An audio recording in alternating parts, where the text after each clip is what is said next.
what about being the only person of color in a meeting, in a newsroom? And so at the time, this is 2015, April of, 4 years ago, Slack was huge. As an organization, we had just gone on it. I was on several other Slacks, and I decided what a great way to possibly just invite other friends and colleagues in order to support each other. We didn't know that 4 years later it would become such a big community. We're at almost 1,500 members, if not more now. I'll have to double check.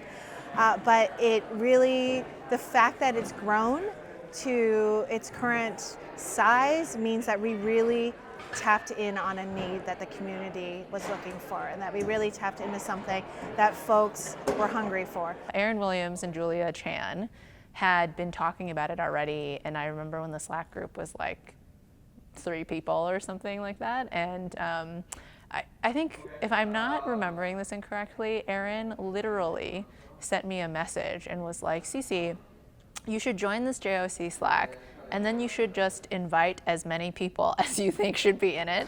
And I was like, okay, Erin, I can do that. And we just started inviting people like crazy. And that was the beginning. I don't think anybody knew what we were trying to do other than just to create a casual Slack space.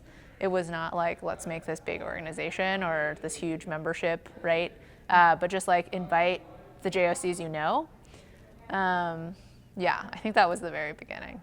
For us, this is sort of like a recognition of like, yes, this is work that needs to be done. And that means that we like tapped into a need, and let's push forward and do more of that. Having this space for you to be able, to either express grievances, to say, hey, this is messed up, I just experienced racism, without being judged, without being questioned, being in a safe space is really important. And it's like a traveling safe space, right? It's Slack, yay, new technology. You get to have it in your pocket, and anytime something happens, you get to have this sort of support network of other journalists of color. And that's what was important to us, is to create this sort of space where people don't feel like they have to question themselves, or that they have to walk on eggshells, or they have to code switch, right? And I think that's what was super important, and it keeps being important and being like in moderating this space. Considering our political climate right now, I think it's more important than ever to have a place to find support, to talk, to vent.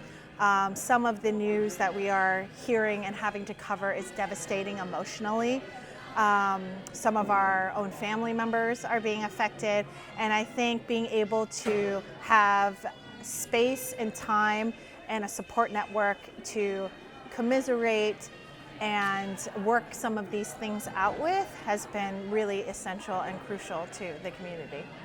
The community means a lot to all of us, and in many different ways, and we've all sort of leaned on the community when we needed help, and like, it's just like an amazing thing to be recognized for, because it's not something that you go into thinking that there will ever be any recognition, right? That's like not why we do it, and also because there aren't awards for that except for this. So it was just really incredible. If we are able to at least like provide a space for workers, for people to feel more seen with this much effort, imagine what it would actually be like if organizations put their money where their mouth is and actually worked on making these spaces a possibility in their own companies. If we're being recognized for the little bit of work that we're doing on this Slack, then I truly, truly think that the journalism world is really not doing enough to both diversify and retain and make space feel inclusive for people of color, for LGBTQ. Hire people of color. I think there's a lot of things that we often discuss about how people are making excuses. This person didn't have the right title, we didn't get enough applicants, and so on. We all do the work. We all go out there. I've taught for 5 years. I can give you a Rolodex of like incredible journalists at different kinds of stages, because I'm freaking hella proud of them, and like have done the work.